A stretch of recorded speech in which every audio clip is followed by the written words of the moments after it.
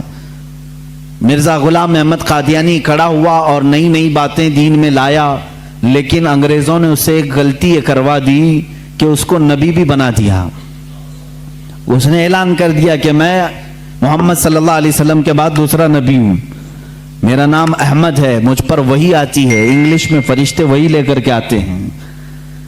یہ غلام احمد قادیانی کی پھکائی شروع ہوئی۔ ظاہر سی بات ہے امت مصطفیٰ اس وقت بیدار تھی، تقریباً ساری امت نے بالاتفاق اس کو ریجیکٹ کیا اور اس کو کہا کہ یہ اس امت کا دجال ہے، اس کو خارج اسلام مانا۔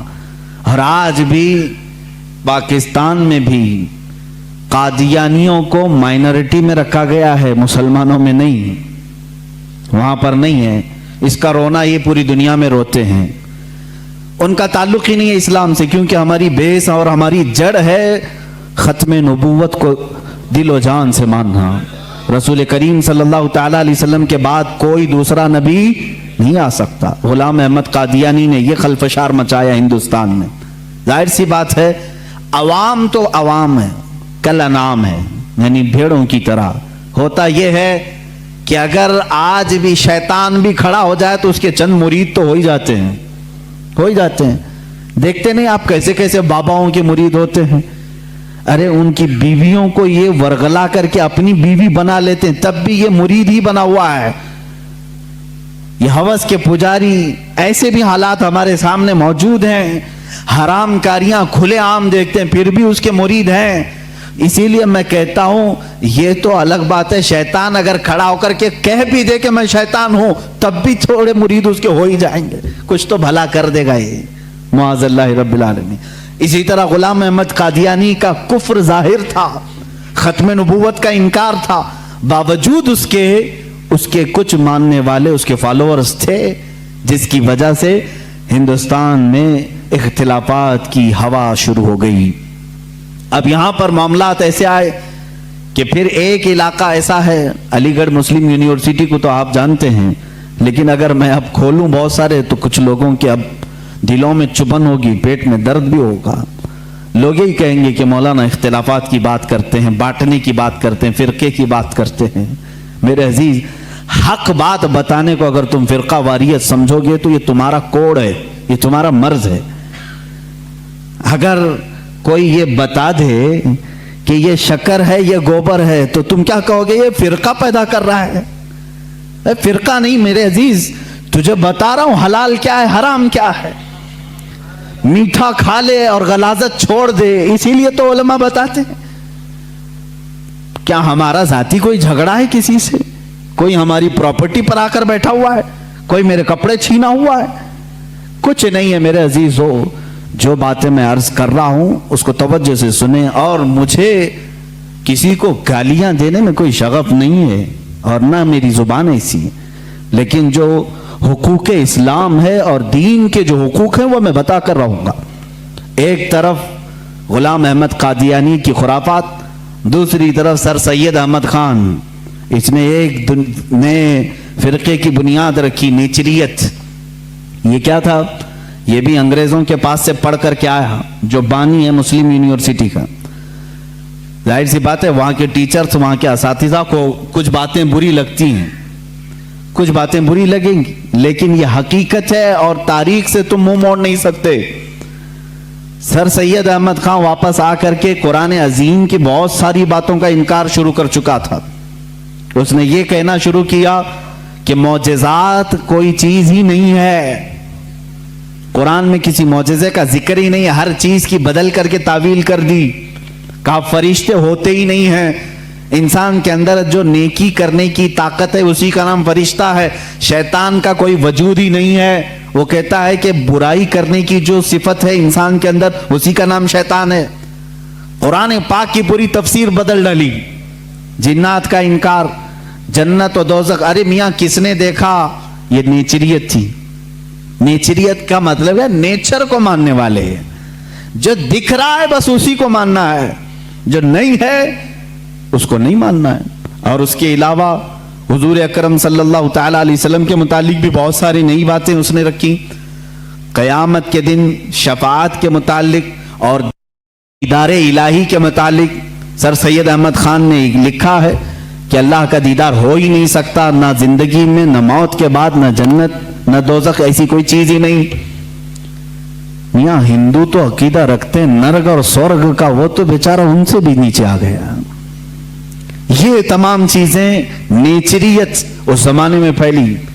اب کچھ مسلمان ادھر بھی فالوورز، سر سید احمد خان کوئی نیا پیدا نہیں ہوا تھا، یہ بھی انگریزوں سے پڑھ کر کے متاثر ہو کر کے آیا، انگلینڈ سے یا یورپی کنٹریز سے، اور مسلمان اس کو جو ظاہر سی بات ہے تھوڑا روشن خیال سمجھتے ہیں، ارے یہ بہت ہی ماڈرن ہے، نیا علم لے کر کیا ہے، اس کے پیچھے چلنے لگے۔ اس نے علم کے نام پر بہت سارے مسلمانوں کا عقیدہ خراب کیا۔ ایک طرف یہ معاملات، قادیانی فتنہ اپنی جگہ پر، نیچری فتنہ اپنی جگہ پر، اور پھر دیوبندی فتنہ ایک اور۔ یہاں پر میں آج انصاف کے ساتھ عرض کرنا چاہوں گا، آج جو دیوبند ہے یا جو دیوبندی ہیں، اگر ان کو میری بات بری لگتی ہے تو ٹھنڈے دل سے میرے عزیز اپنے دل پر ہاتھ رکھ کر کے سوچو، آؤ میں تمہیں دعوت دیتا ہوں، آؤ ہم ان تمام چیزوں پر جمع ہو جاتے ہیں جو صحابہ اور تابعین سے تھی۔ کوئی نئی بات تم اپنی کتاب میں نہیں لاؤ گے، کوئی نئی بات میں اپنی کتاب میں نہیں رکھتا۔ آؤ اتحاد کرو، میں اس اتحاد کا اعلان کرتا ہوں، لیکن جو نئی باتیں آئی اس کا تم انکار کرو گے، علل اعلان کرو گے، اور یہ بھی کہو گے کہ ہم ان سے دور ہیں۔ ہوا یہ کہ اعلیٰ حضرت رضی اللہ تعالیٰ عنہ کے زمانے سے تھوڑے سے پہلے کی حالات میں بتا رہا ہوں آپ کو۔ دارالعلوم دیوبند کے بعد 4 علماء میں صاف صاف آج عرض کرتا ہوں جن کی کتابوں سے پوری امت میں تنازع پھیل گیا، اختلاف پھیلا۔ لوگ ہم کو اختلاف کا فتویٰ دیتے ہیں، اگر نہ یہ کتابیں آتی نہ یہ کوئی فتوے آتے۔ کتابیں لکھی گئی، کتابوں میں اچھی باتیں تھی، حضور صلی اللہ علیہ وسلم کی سیرت پر بھی کچھ کتابیں لکھی گئی، اللہ کی شان میں لکھی گئی، بہت ساری باتیں اچھی تھیں، لیکن بیچ میں چل کر کچھ عبارتیں ایسی کہ لڑکھڑا گئی، اور وہ اتنی لڑکھڑا گئی کہ عام مسلمان بھی اسے بولنا پسند نہیں کرے گا۔ براہین قاطعہ کتاب کا نام بول رہا ہوں، تقویت الایمان کتاب کا نام ہے، تحذیر الناس کتاب کا نام ہے، حفظ الایمان کتاب کا نام ہے۔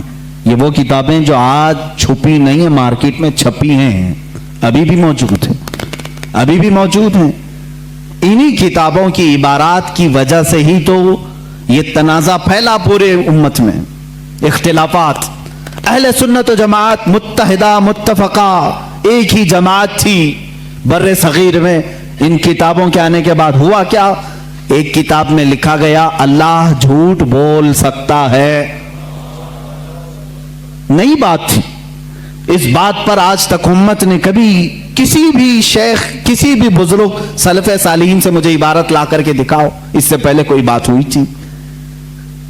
پھر ایک کتاب میں عقیدہ توحید کو بیان کرتے ہوئے مولوی اسماعیل دہلوی صاحب نے یہ تک لکھ دیا، حضور صلی اللہ تعالی علیہ وسلم کا خیال نماز میں آنا گدھے اور بیل کے خیال سے بدتر ہے۔ یہ نئی بات تھی کہ نہیں تھی؟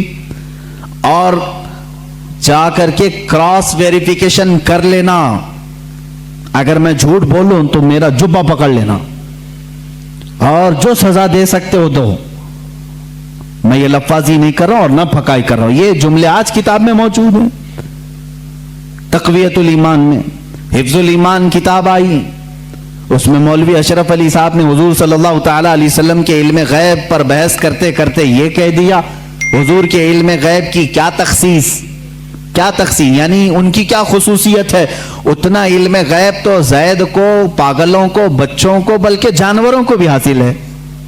شیطان کا علم غیب تو قرآن سے ثابت ہے, انہوں نے کہا شیطان کا علم غیب قرآن سے ثابت ہے.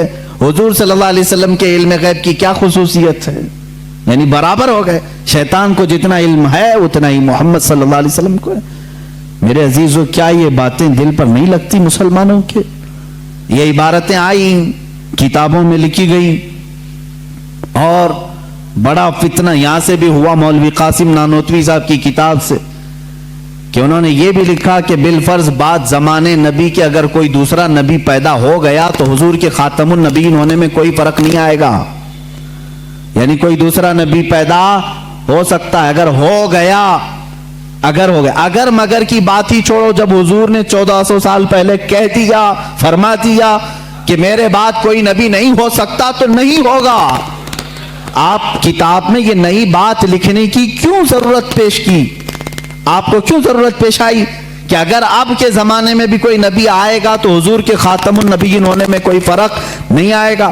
تو آپ کی اس بات سے پتہ نہیں کتنے محلوں میں کہاں کوئی نبی ہونے کا اعلان کر دے گا.